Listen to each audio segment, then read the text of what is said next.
In today's video, I'm going to teach you how to rename a status on a space in ClickUp. We'll be working directly inside ClickUp, and the process is quick once you know where to look. Renaming a status can be helpful if you want your workflow labels to better match how your team actually works, whether that means making them clearer, simpler, or more specific.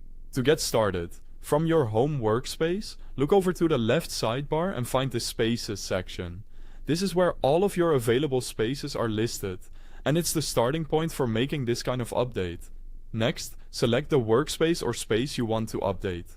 Make sure you're choosing the correct one, because status changes apply to the specific space you're editing. Once you've found it, open the space settings by clicking the three-dot icon next to that space. This menu gives you access to several configuration options, including the status settings we need. From the menu, click on Task Statuses. This will open the area where you can view and edit the current statuses being used in that space. Now, find the specific status you want to rename. Click directly on the text box that contains the current status name. When you click into it, the field becomes editable so you can type in the new name. Go ahead and update it with the new status name you want to use. As you type, try to keep the label clear and consistent with the rest of your workflow so it's easy for everyone on the team to understand at a glance. After that, click Apply Changes to save the update. At this stage, you may also see the option to save the changes as a template. That can be useful if you want to reuse the same status structure later in other spaces.